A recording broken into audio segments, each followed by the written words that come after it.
صلی اللہ علی محمد صلی اللہ علیہ وسلم۔ الحمد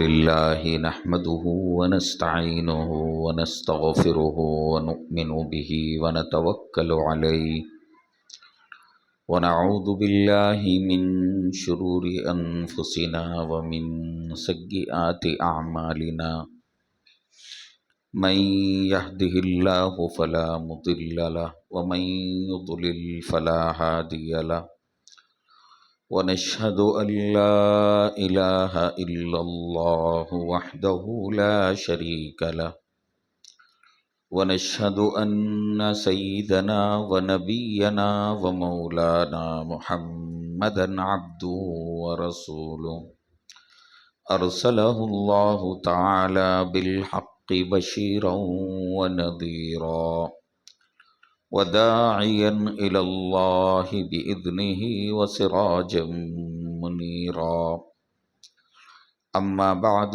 فأعوذ بالله من الشيطان الرجيم بسم الله الرحمن الرحيم وَإِذْ تَأَذَّنَ رَبُّكُمْ لَئِن شَكَرْتُمْ لَأَزِيدَنَّكُمْ وَلَئِن كَفَرْتُمْ إِنَّ عَذَابِي لَشَدِيدٌ وقال سبحانه وتعالى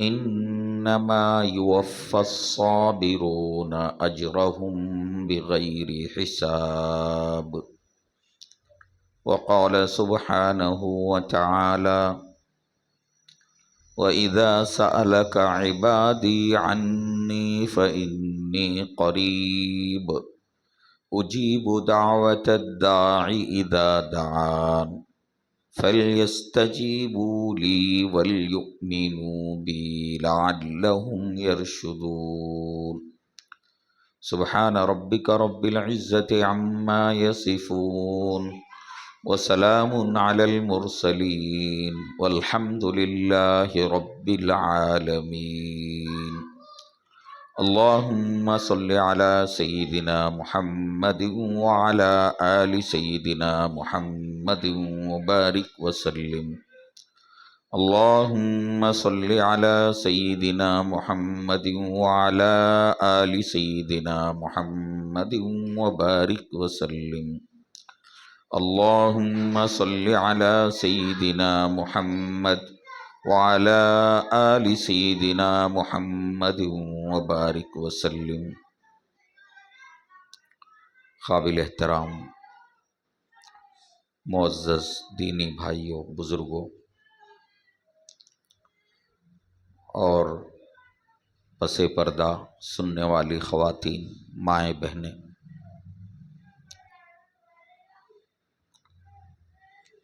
ہر مہینے میں یہ مجلس یہاں اس اسکول کے اندر گزشتہ کئی مہینوں سے منعقد ہو رہی ہے۔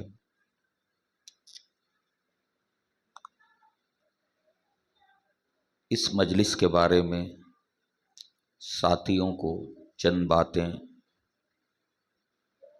ذہن نشین رکھنا ضروری ہے۔ ایک تو یہ کہ ہماری نیت یہاں آنے کی یہ ہونا چاہیے کہ میری اپنی اصلاح ہو جائے اور میں اللہ کا محبوب بندہ بن جاؤں۔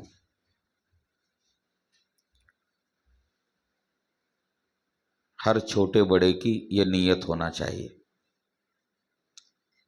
جیسی نیت ہوگی انشاءاللہ ویسا اثر مرتب ہوگا۔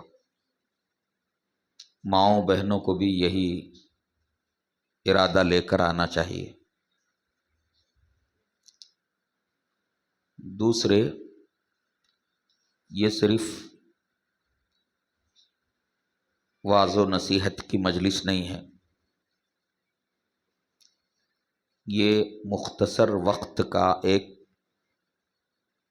پروگرام ہے، مختصر سے وقت میں ایک مختصر سی تربیت ہے۔ اس کا فائدہ بھائیوں کو تب ہوگا جب ہم مغرب سے پہلے یہاں پہنچ جائیں۔ عصر کے بعد جو ساتھی بیعت کیے ہوئے ہیں، جڑے ہوئے ہیں، ان کے احوال بھی سننے کا اہتمام ہوتا ہے۔ ہر ساتھی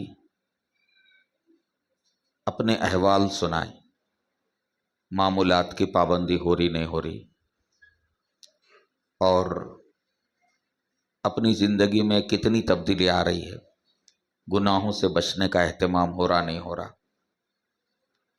اللہ کے بندوں کے ساتھ میرا برتاؤ کیسا ہے، گھر والوں کے ساتھ میرا برتاؤ کیسا ہے۔ تو عصر کے بعد آپ یہاں آئیں گے تو انشاءاللہ الگ الگ انفرادی طور پر ہر ایک کے احوال سنے جائیں گے، اور پھر کچھ ضروری باتیں بتانے کی ہوں تو وہ بتائی جائیں گی۔ ہم یہ سمجھ لیں کہ عصر کے بعد سے لے کر عشاء تک کا یہ نظام ہے، عصر کے بعد سے لے کر عشاء تک کا۔ عصر کے بعد اپنے احوال سنانے کے بعد ہم مغرب سے پہلے دعاؤں میں مشغول ہو جائیں۔ مغرب سے پہلے دعا کی قبولیت کا وقت ہوتا ہے۔ اگر ہم عصر کے بعد جلد یہاں پہنچیں گے تو انشاءاللہ اس نظام سے ہم کو فائدہ ہوگا۔ بہت سے ساتھیوں کے ذہنوں میں بس یہ بات ہے کہ یہاں بیان سننے کے لیے آنا ہے۔ بیان مقصود نہیں ہے، تھوڑی دیر ہی صحیح آدمی ایک ماحول میں رہ کر جائے، تو اس کے لیے عصر کے فوری بعد اگر ساتھی جمع ہو جائیں تو انشاءاللہ ایک تو احوال سننے کا عمل ہوگا، اور دوسرے مغرب سے پہلے دعاؤں میں ہم مشغول ہو جائیں گے، اور پھر مغرب کی نماز باجماعت یہاں ہوگی۔ مغرب کی 2 رکعت سنتوں کے بعد 4 رکعت 2 کر کے اوابین کی نماز پڑھنا ہے۔ اوابین کی نماز سے فارغ ہونے کے بعد سورہ واقعہ کی تلاوت۔ حدیث شریف میں آتا ہے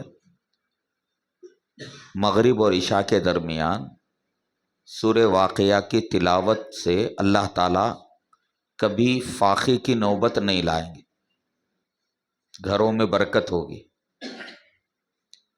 صحابہ کرام اپنے گھر کی عورتوں کو بھی سورہ واقعہ کی تلاوت کی تلقین کرتے تھے۔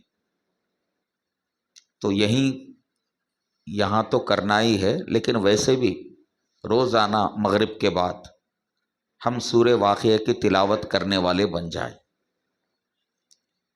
تو مغرب کے بعد اوابین کی نماز مکمل کرنے کے بعد سورہ واقعہ کی تلاوت، اور جن ساتھیوں کی تسبیحات نہ ہوئی ہوں عصر میں 100 مرتبہ استغفار اور 100 مرتبہ درود شریف، تو وہ ساتھی سورہ واقعہ کی تلاوت کے بعد اپنی تسبیحات کو مکمل کر لیں، اور پھر اس کے بعد انشاءاللہ مختصر سی یہ تھوڑی سی بات ہوگی، اور اس کے بعد مراقبہ اور ذکر ہوگا، اور دعا کے ساتھ یہ مجلس جو ہے اختتام کو پہنچے گی۔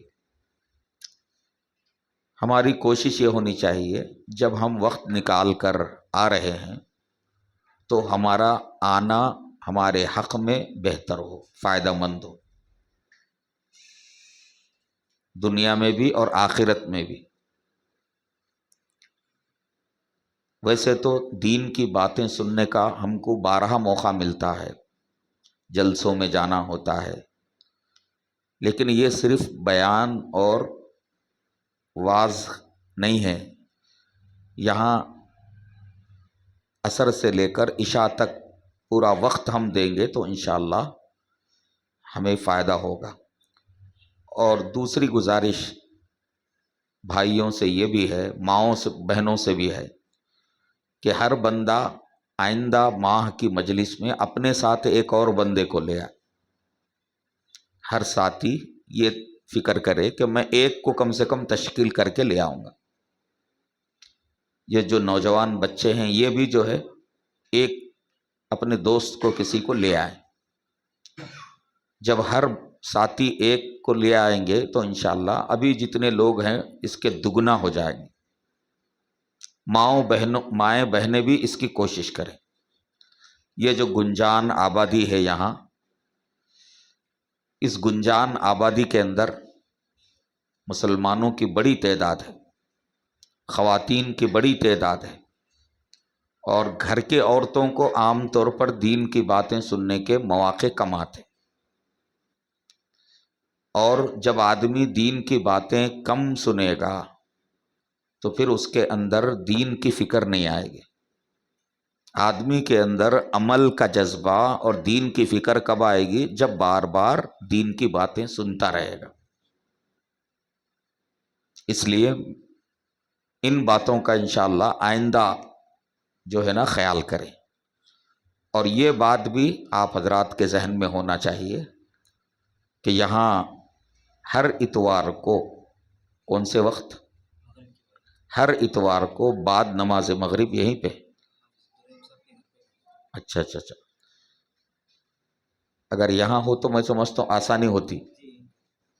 ہر اتوار کو بعد نماز مغرب یہاں ذکر کی مجلس ہوگی، جیسے ابھی بیان کے آخر میں ذکر کی مجلس ہوگی نا، یہ تو مہینے میں ایک مرتبہ ہے، لیکن مہینے کا فاصلہ بہت لمبا ہے، تو اس کے لیے ہر اتوار کو بعد نماز مغرب یہاں ذکر کی مجلس ہوگی۔ بہت سے نوجوان جمع ہوتے ہیں، تو ذکر کی مجلس، اس سے آدمی کے دل پر اثر ہوتا ہے۔ اللہ کا ذکر بہت بڑی چیز ہے، تو یہ مجلس ہفتے میں ایک مرتبہ اس لیے کرائی جاتی تاکہ ہم کو روزانہ ذکر کرنے کی توفیق ہو اور اس کی طرف ہمیں توجہ ہو۔ تو جو ساتھی وابستہ ہیں وہ بھی آئیں، اور جو وابستہ نہیں ہیں وہ بھی جو ہے ہفتے میں ایک مرتبہ ایک آدھا گھنٹہ اپنے اوقات میں سے نکالی، تو انشاءاللہ اس کا بھی بڑا فائدہ ہوگا۔ اللہ تبارک و تعالی ہمیں عمل کی توفیق عطا فرمائے۔ میرے بھائیوں بزرگوں، قرآن پاک کی 3 آیتیں میں نے اس وقت تلاوت کی ہیں۔ بس ان آیتوں کے بارے میں مختصر سی گزارشات عرض کر کے بات مکمل کی جائے گی۔ انسان کی زندگی میں 3 قسم کے حالات آتے، کوئی بھی انسان۔ ایک حالت آتی ہے مصیبت کی، ہر انسان چاہے کوئی کتنا ہی بڑا دولت مند ہو اسے بھی مصیبت آتی، مردوں کے ساتھ بھی مصیبت آتی، عورتوں کے ساتھ بھی مصیبت آتی، تعلیم یافتہ لوگوں کے ساتھ بھی مصیبت کا معاملہ ہوتا کبھی نہ کبھی، اور غیر تعلیم یافتہ جو لوگ ہیں ان کے ساتھ بھی ہے، شہروں میں رہنے والوں کے ساتھ بھی ہے، دیہاتوں کے رہنے والوں کے ساتھ بھی ہے۔ ہر تھوڑے دن میں کوئی نہ کوئی معاملہ، پریشانی، مصیبت، آفت یہ لگی ہوئی ہے انسان کے ساتھ۔ ایک حالت مصیبت کی ہے، دوسری حالت ہے نعمت کی، آدمی کو نعمتیں حاصل ہوتی ہیں۔ ہر انسان کے ساتھ اللہ تبارک و تعالی کسی نہ کسی صورت میں کبھی کسی مقصد میں کامیابی مل جاتی، کبھی کوئی پریشانی دور ہوتی، پریشانی کا دور ہونا بھی نعمت ہے، کسی مقصد کا حاصل ہونا بھی نعمت ہے، اور نعمت کی حالت ہر ایک کے ساتھ الگ الگ انداز سے نعمت کی حالت بھی آتی رہتی ہے۔ تیسری حالت ہے حاجت والی حالت، حاجت یعنی ضرورت پڑنا، آدمی کو اس دنیا کے اندر قدم قدم پر مختلف چیزوں کی ضرورت پڑتی رہتی، ضرورت ہر ایک کو ہوتی، حاجت مند آدمی ہر کوئی بنتا ہے، الگ الگ موقعوں پر، الگ الگ شکلوں میں۔ ایسا نہیں ہے کہ خالی غریب آدمی کو حاجت پیش آتی، امیر کو نہیں آتی، ایسا نہیں ہے۔ امیروں کو بھی حاجت ہوتی ہے، غریبوں کو بھی حاجت ہوتی ہے۔ تو ایک حالت مصیبت کی ہے، دوسری حالت نعمت کی ہے، اور تیسری حالت حاجت کی ہے۔ یہ وہ حالتیں ہیں، ہر انسان کے ساتھ یہ پیش آتے۔ ان تین حالتوں میں ہمیں کیا کرنا چاہیے؟ ہر انسان کی زندگی ان تین حالتوں سے خالی نہیں ہے، مصیبت کی حالت یا نعمت کی حالت یا حاجت والی حالت۔ ضرورت پڑ جاتی، کبھی کسی چیز کی ضرورت، کبھی کسی چیز کی ضرورت۔ تو یہ جو تین حالتیں انسانوں کے ساتھ، ہر انسان کے ساتھ پیش آنے والی یہ جو تین حالتیں ہیں نا، ان تین حالتوں میں ہمیں تین کام کرنے کے ہیں۔ مائیں بہنیں بھی اچھی طرح غور سے سنیں۔ تین قسم کی حالتوں میں ہمیں تین قسم کے کام کرنے کے۔ سب سے پہلے مصیبت کی حالت۔ مصیبت کی حالت میں کیا کرنا؟ صبر۔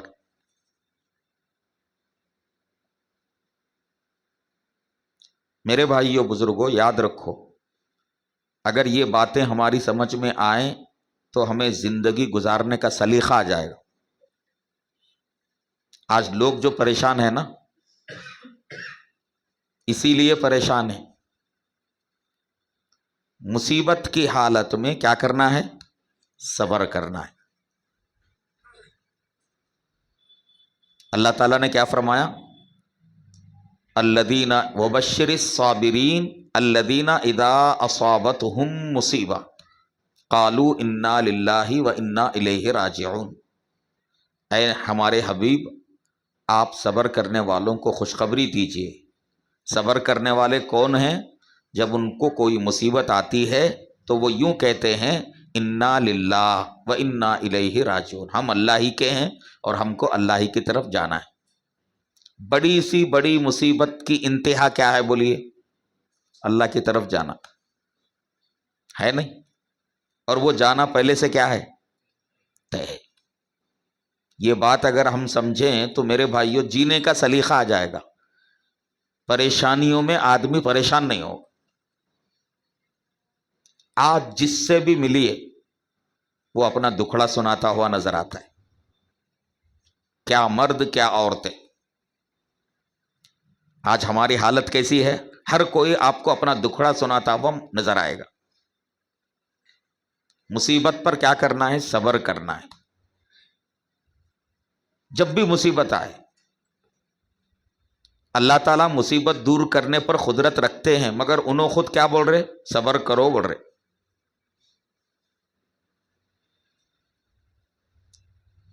اور جب بھی مصیبت آئے ایک بات سوچنا۔ کیا سوچنا ہے؟ میرے ساتھ جو بھی اللہ کے پاس لکھا ہوا ہے وہی ہوگا، اس سے زیادہ کچھ نہیں ہوگا۔ تقدیر ہے نا بھائی؟ تقدیر کے معنی کیا ہے؟ جو کچھ اچھا برا ہر انسان کے ساتھ ہونے والا ہے وہ پہلے سے کیا ہے؟ لکھا جا چکا ہے۔ یہ بات ذہن میں رہے کہ میرے ساتھ کوئی ایسی بات نہیں ہوگی جو میرے مقدر میں نہ ہو، اور جو میرے مقدر میں ہے وہ چوکنے والی نہیں ہے۔ اللہ کے نبی صلی اللہ علیہ وسلم نے حضرت عبداللہ ابن عباس کو سمجھاتے ہوئے فرمایا، اے ابن عباس، انما اصابک لم یکن لیخطئک، جو مصیبت تم پر آئی وہ چوکنے والی نہیں تھی، وہ آنا تھا، آئی۔ وانما اخطأک لم یکن لیصیبک، اور جو مصیبت نہیں آئی وہ اس لیے نہیں آئی کہ اسے آنا نہیں تھا۔ ہمارا یقین ہے تقدیر پر کہ جو میرے مقدر میں ہے وہ ہوگا۔ تو تقدیر پر ایمان رکھنے والا بندہ کبھی مصیبت میں پریشان نہیں ہو سکتا۔ اتنی بات ذہن میں رکھیں۔ اور ہم جو پریشان ہوتے ہیں نا، اس کی وجہ کیا ہے؟ تقدیر کے بارے میں ہم سوچتے نہیں. کسی کے ساتھ کوئی ایسی چیز نہیں ہوگی جو اس میں لکھی نہ گئی ہو. جو ہونا ہے وہی ہوگا، اور جو مقدر میں ہے وہ ہو کر رہے گا، کوئی اس سے نہیں بچا سکتا. اور جو ہمارے مقدر میں نہیں ہے وہ نہیں ہوگا. پوری دنیا مل کے اگر مجھے نقصان پہنچانا چاہے اور اللہ کے پاس میری تقدیر میں نقصان اگر نہ ہو تو نقصان نہیں ہوتا. اور دوسری بات، مصیبت میں صبر کرنے کے لیے دوسرا مضمون یہ ذہن میں رکھنا ہے. وہ کیا ہے؟ کہ جو بندہ مصیبت میں صبر کرتا ہے اللہ تعالیٰ اس سے بے حساب اجر عطا فرماتے. حدیث میں اللہ کے نبی نے فرمایا، قرآن میں اللہ تعالیٰ نے فرمایا، انما یوفی الصابرون اجرہم بغیر حساب. صبر کرنے والوں کو ان کا اجر بے حساب دیا جائے گا. بخار آتی، حدیث میں آتا آدمی کو بخار آئی، پریشان ہوا، اس پہ اجر ہے. حتیٰ کہ فرمایا کوئی چیز کسی جگہ رکھ کر ہم بھول گئے، اب وہ تلاش میں جو پریشانی ہوتی اس پر بھی اجر ملے گا. راستہ چلتے چلتے پیر میں کانٹا چبھ گیا، اس پر بھی اجر ملے گا.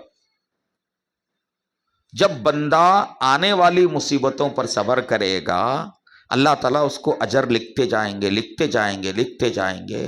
کل قیامت کے دن اللہ کے پاس پہنچے گا، پروردگار ڈھیر سارا اجر اس کو دیں گے. وہ کہے گا پروردگار میں اتنا عمل تو نہیں کیا، یہ کہاں سے؟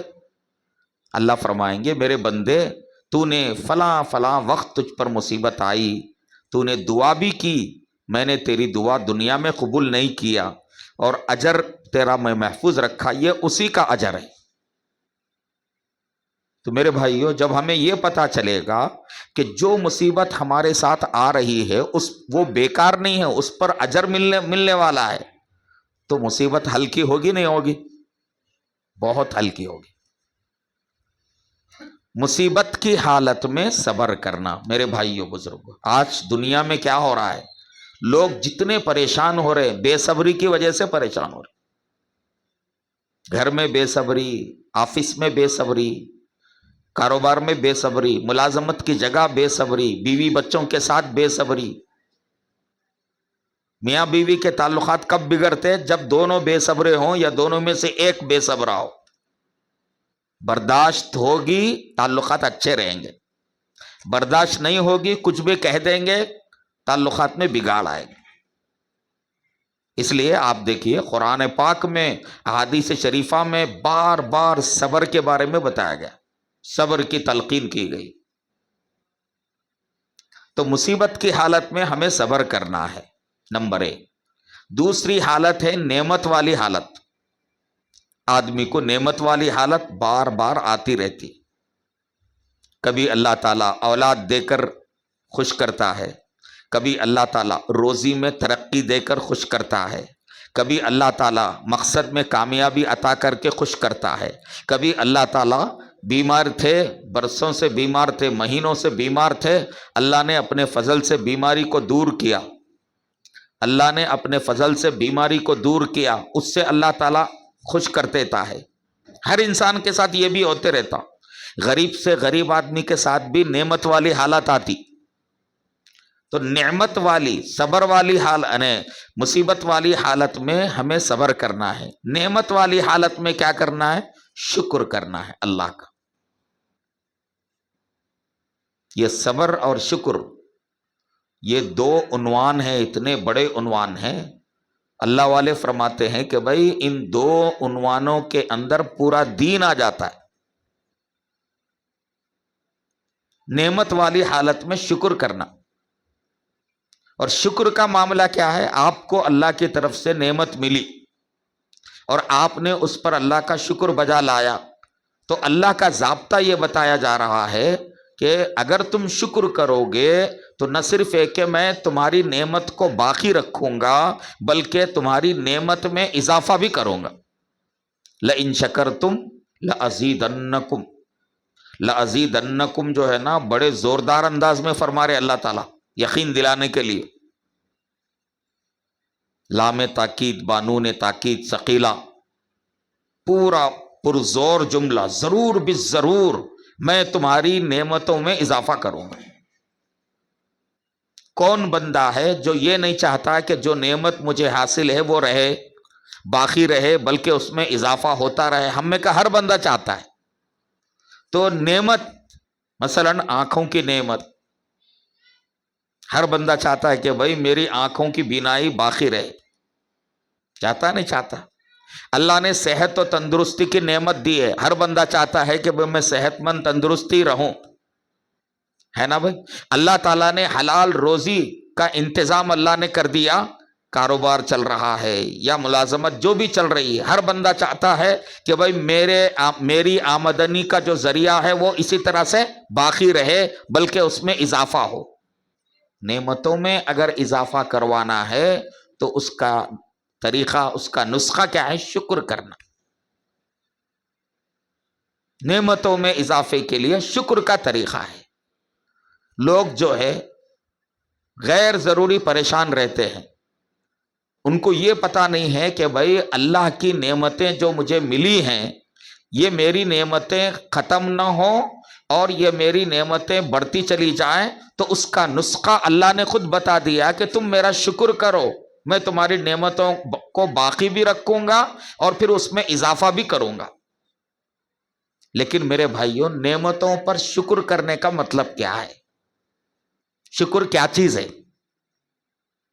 شکر کے معنی علماء کرام یہ بتاتے ہیں کہ اللہ نے جو نعمت جیسے استعمال کرنے کے لیے کہا ہے آدمی ویسے استعمال کرے، اس کو کہتے ہیں شکر۔ اور جہاں استعمال کرنے سے اللہ نے روکا ہے وہاں آدمی استعمال نہ کرے، یہ ہے نعمت کا شکر۔ مثلا اللہ نے صحت اور تندرستی کی نعمت دی ہے، اس کا شکر کیا ہے؟ اس کا شکر یہ ہے کہ عبادت میں اپنی تندرستی کو لگائے، حلال روزی کمانے میں کوشش کرے، اللہ کے مظلوم بندوں کی مدد کرنے میں اپنی صحت و تندرستی استعمال کرے، یہ ہے صحت و تندرستی کی نعمت کا شکر۔ اب اگر آدمی صحت و تندرستی کو اللہ کی نافرمانی میں استعمال کرنے لگا، ناچنے گانے میں لگانے لگا، اللہ کو ناراض کرنے والی باتوں میں آدمی اپنی طاقت، اپنی قوت، اپنی صحت لگا رہا ہے، یہ نعمت کی ناشکری۔ اللہ تعالیٰ نے آنکھوں کی شکل میں یہ نعمت اللہ نے عطا فرمائی، اتنی بڑی نعمت ہے، اگر آنکھوں میں بینائی اگر نہ ہو یہ پوری دنیا اندھیری ہو جائے گی۔ اور آپ کو معلوم ہے اس دنیا کے اندر 1000 2000 نہیں، 1 کروڑ سے زائد لوگ آنکھوں کی بینائی سے محروم ہیں، ہمیں اندازہ نہیں ہے۔ اور ایک بندہ آنکھوں کی نعمت سے جب محروم ہوتا ہے تو اس کے لیے کتنی مشکلات پیدا ہوتی ہیں، کتنی پریشانیاں لاحق ہو جاتی ہیں، ہم سوچ بھی نہیں سکتے۔ اب اتنی بڑی نعمت اللہ نے دی ہے، اس کا شکرانہ کیا ہے بھائی؟ جہاں دیکھنے کے لیے کہا گیا وہاں دیکھو، جہاں دیکھنے سے منع کیا گیا وہاں اپنی نگاہوں کو بچا لو۔ سامنے سے نامحرم عورت گزر رہی ہے، یہاں اس نعمت کو استعمال کرنے سے منع کیا گیا۔ اب جو ہے نا یہ آنکھوں کا شٹر کیسا ہے؟ یہ شٹر ایسا ہے کہ اس میں دیر نہیں لگتی آپ کو شٹر ڈالنے میں، کس تیزی کے ساتھ وہ جو ہے فوراً بند ہوتی ہے، آپ غور کیجئے۔ جو ہی کوئی ایسی چیز آ جائے جس کو دیکھنے سے اللہ نے منع کیا، رسول نے منع کیا، فوراً آپ کیا کر سکتے ہو؟ اس کو آنکھیں بند کر سکتے۔ قرآن پاک میں اللہ تعالیٰ فرما رہے ہیں، اے نبی صلی اللہ علیہ وسلم مومن مردوں سے کہیے کہ وہ نگاہیں نیچی رکھیں، مومن عورتوں سے کہیے کہ وہ اپنی نگاہیں نیچی رکھیں۔ زبان یہ اللہ کی نعمت ہے، اب اس نعمت کا صحیح استعمال کریں گے، یہ شکر ہے، نعمت کا شکر ہے۔ نعمت زبان کا استعمال تلاوت کے لیے، زبان کا استعمال ذکر کے لیے، زبان کا استعمال امر بالمعروف اور نہی عن المنکر کے لیے، بھلائی کا حکم کرنے اور برائی سے روکنے کے لیے، زبان کا استعمال دوسروں کی خیر خواہی کے لیے، زبان کا استعمال میٹھے بول بولنے کے لیے، یہ سب استعمال کی جگہ ہیں۔ زبان کہاں استعمال نہیں کرنا ہے؟ اللہ نے کہاں منع کیا؟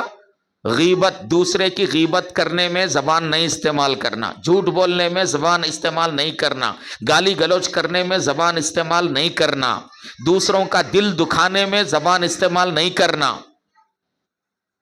مائیں بہنیں بھی ہیں، اچھی طرح سن لیں، یہ زبان بہت بڑی بلا ہے، بہت بڑی مصیبت ہے۔ یہ جتنے جھگڑے ہو رہے ہیں اور خاندانوں کے اندر بھی جو انتشار آ رہا ہے، یہ زبان کا بڑا دخل ہے اس میں۔ غور کرو اللہ نے زبان کہاں رکھا ہے۔ آدمی اگر منہ بند کر کے رکھے تو زبان نظر ہی نہیں آتی۔ زبان سے بڑی بڑی باتیں آدمی بولتا ہے، لیکن جس زبان سے بڑی بڑی باتیں بولتا ہے وہ زبان اندر ہے، نظر نہیں آ رہی۔ جب یہ بڑی بڑی باتیں بولتا ہے تو زبان تو اندر محفوظ ہے، مگر مار کون کھاتے ہیں؟ یہ پورا جسم۔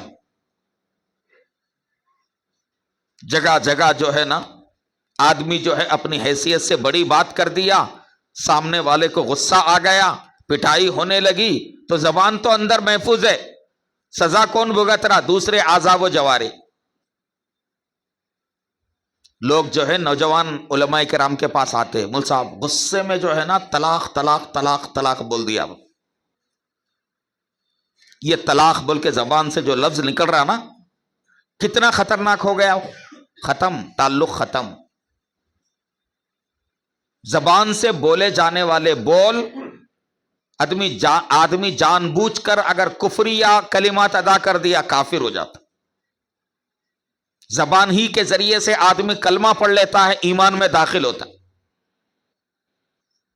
تو یہ زبان کی جو نعمت ہے، اس نعمت کا شکر کیا ہے؟ اللہ نے جہاں استعمال کرنے کے لیے کہا ہے وہاں آدمی استعمال کرے، اور جہاں استعمال کرنے سے منع کیا ہے آدمی وہاں استعمال کرنے سے بچے۔ یہ زبان کا شکر۔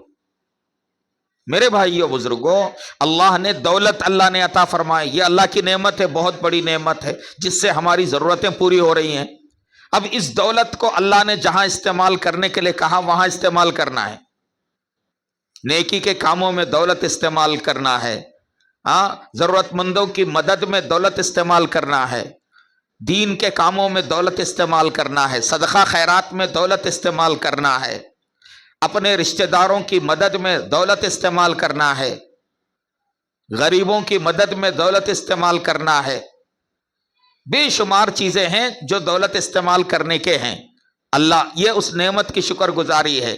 گناہوں میں دولت استعمال نہیں کرنا ہے، نافرمانی کی چیزوں میں دولت استعمال نہیں کرنا ہے، شادی بیاہ میں دولت استعمال کر سکتے کتنی ضرورت کے بقدر، ضرورت سے زیادہ کریں گے تو یہ نافرمانی ناشکری ہے۔ کل قیامت کے دن اللہ تعالیٰ پوچھیں گے، میں نے تجھے مال کی دولت دی تھی، مال کی نعمت دی تھی، تو نے اس نعمت کو کہاں استعمال کیا؟ تو میرے بھائیوں بزرگوں، عرض کرنے کا مطلب یہ ہے کہ مصیبت کی حالت میں صبر کرنا ہے، نعمت کی حالت میں کیا کرنا ہے؟ شکر کرنا ہے۔ شکر پر کیا ملنے والا ہے بھائی؟ نعمت باقی بھی رہے گی اور اضافہ بھی ہوگا۔ اور شکر کا معنی کیا ہے؟ شکر کا معنی یہ ہے کہ اللہ نے جو نعمت جس کام کے لیے دی ہے اس نعمت کو اسی کام میں استعمال کرنا۔ جہاں استعمال کرنے سے اللہ نے منع کیا ہے وہاں استعمال کرنے سے بچنا، یہ ہے شکر۔ تیسری چیز ہے، تیسری حالت، مصیبت کی حالت اور نعمت والی حالت۔ تیسری حالت ہے حاجت والی حالت۔ ہر ایک کو حاجت پیش آتی، ضرورت، حاجت۔ حاجت والی حالت میں کیا کرنا؟ کوئی انسان ایسا نہیں ہے جس کو حاجت والی حالت نہ ہو۔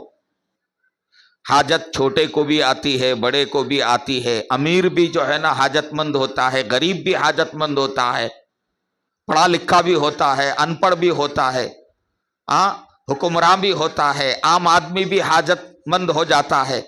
حاجت کی حالت میں ہم کیا کریں؟ اللہ سے دعا کرنا۔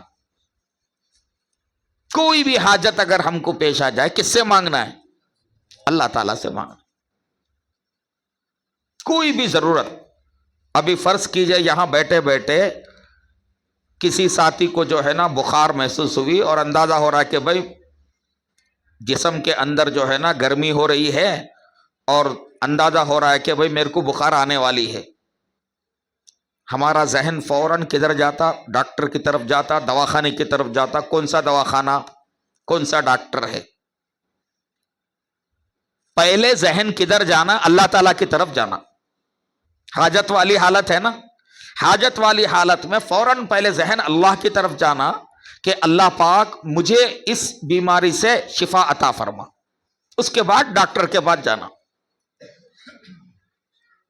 اگر کوئی بندہ حاجت والی حالت میں فوراً اللہ کی طرف رجوع کرنے والا بن جائے گا، میرے بھائیو یاد رکھو اللہ پاک جو ہے اس کو ولایت کے راستے پہ لگا دیں گے۔ جب بھی حاجت اللہ کی طرف، تو یہ بار بار اللہ سے مانگنے کا جو مزاج ہے یہ بندے کو اللہ سے قریب کرتا ہے۔ اللہ کو مانگنے سے خوشی ہوتی ہے، میرے بندے مجھ سے مانگے، میرے سامنے ہاتھ پھیلائیں، عاجزی کریں، انکساری کریں۔ جتنا اللہ کے سامنے عاجزی انکساری کی جاتی ہے اللہ کو اتنا زیادہ خوشی ہوتی۔ اللہ تعالیٰ خود بول رہے، اپنے نبی سے فرما رہے، اے ہمارے حبیب آپ بتا دیجئے،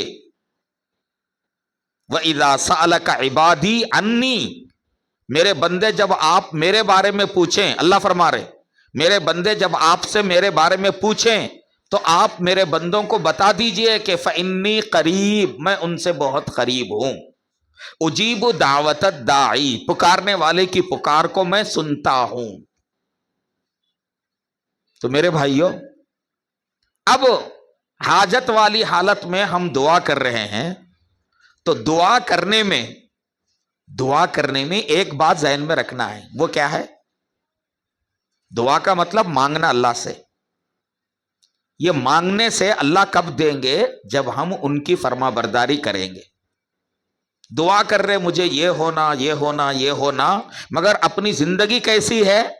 قدم قدم پر ان کی نافرمانی کر رہے۔ دینے والے وہی ہیں جن کی طرف سے ملتا ہے، جن کی طرف سے سب کچھ ملتا ہے، ہم بار بار ان کی نافرمانی کرتے جا رہے اور نمازوں میں دعا کر رہے، اے اللہ میری فلاں مصیبت دور فرما، اے اللہ میری فلاں چیز مجھے عطا فرما۔ بھائی جب مانگ رہے ہو تو اللہ کے سامنے اللہ سے سرکشی تو نہ کریں، اللہ کی نافرمانی سے بچیں۔ بندہ جتنا گناہوں سے بچے گا اللہ تبارک و تعالیٰ اس کی پکار سنیں گے اور اللہ تعالیٰ اس کی حاجت پوری کریں گے۔ اسی لیے قرآن پاک میں اللہ نے کیا فرمایا؟ سورہ فاتحہ میں پہلے ایاک نعبد ہے، اس کے بعد وایاک نستعین، یعنی پہلے ہم آپ کی عبادت کرتے ہیں بول کے اقرار کرایا جا رہا ہے، ہم آپ کے بندے ہیں۔ جب بندہ بندگی کا حق ادا کرے گا تو وایاک نستعین، اللہ تعالیٰ سے اس کے بعد مدد طلب کرنا ہے۔ دن بھر سرکشی ہو رہی ہے، شام کو بندہ اللہ سے مدد طلب کرے۔ جس سے مانگتے ہیں ظاہر ہے کہ اس کی اطاعت کریں گے تو وہ دے گا۔ بیٹا باپ کی نافرمانی کر رہا قدم قدم پر، پھر باپ سے کہہ رہا کہ میری فلاں چیز پوری کیجئے، مجھے جو ہے نا فلاں چیز دیجئے، اتنے روپیے دیجئے، اتنا وہ فلاں دیجئے۔ ظاہر ہے کہ باپ اس کی گزارش کو قبول نہیں کرے گا، تو نافرمان ہے، تو میرا سرکش ہے، میں تجھے نہیں دوں گا۔ تو یہی معاملہ اللہ تعالیٰ کا ہے۔ مائیں بہنیں بھی اچھی طرح سنیں، دعاؤں کی کثرت کرنا، ہمیشہ کثرت سے دعا کرنا۔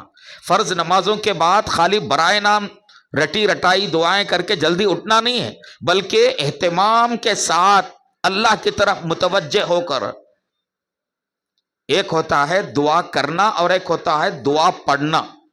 ہم لوگ جو عربی میں جو جلدی جلدی پڑھ کے نکلتے ہیں، یہ دعا پڑھنا ہے۔ یہ دعا کرنے کا جو تعلق ہے اس میں آدمی اپنی احتیاج، اپنی بے بسی، اپنی بے کسی کو سوچے اور اللہ کی قدرت کو سوچے اور یہ یقین بٹھائے کہ اللہ ہی میری ضرورت پوری کریں گے اور اللہ ہی جو ہے اس پر قدرت رکھنے والے ہیں۔ اللہ تعالیٰ کو منانا، اللہ تعالیٰ کو جو ہے اپنی حاجت کے لیے اللہ تعالیٰ کو راضی کرنا۔ تو دعا اگر حقیقی معنی میں دعا ہو تو میرے بھائیوں بزرگوں، یہ دعا آدمی کو دنیا میں بھی سرفراز کرتی ہے اور آخرت میں بھی سرفراز کرتی ہے۔ تو بھائی آج یہ 3 باتیں آپ حضرات کی خدمت میں رکھنے کی تھی، یہ سبق ذہن میں رکھے۔ ایسا نہیں کہ بات ہم نے سنی اور اس کے بعد اس کو ذہن سے نکال دیا. بس آج کی مجلس میں یہ بتایا گیا ہے کہ انسان کے ساتھ 3 قسم کی حالتیں پیش آتی ہیں اور ان 3 قسم کی حالتوں میں 3 قسم کے کام کرنے کے ہیں. مصیبت کی حالت میں صبر کرنا ہے، نعمت والی حالت میں شکر کرنا ہے، حاجت والی حالت میں کیا کرنا ہے؟ اللہ سے مانگنا اور دعا کرنا ہے. سیدھی سیدھی باتیں ہیں اور مختصر سی باتیں ہیں. تو انشاءاللہ اس کو ذہن میں رکھ کر اب آنے والی مجلس تک جو ہے ہم اس پر عمل کرنا، جو باتیں بتائی گئی ہیں اور جو سبق جو ہے سنایا گیا ہے، آنے والی مجلس تک جو ہے اس پر عمل کرتے رہنا. تو انشاءاللہ ثم انشاءاللہ ہمیں فائدہ ہوگا. کریں گے انشاءاللہ. اللہ پاک ہم سب کو عمل کی توفیق عطا فرمائے. وآخر دعوانا ان الحمد للہ رب العالمین.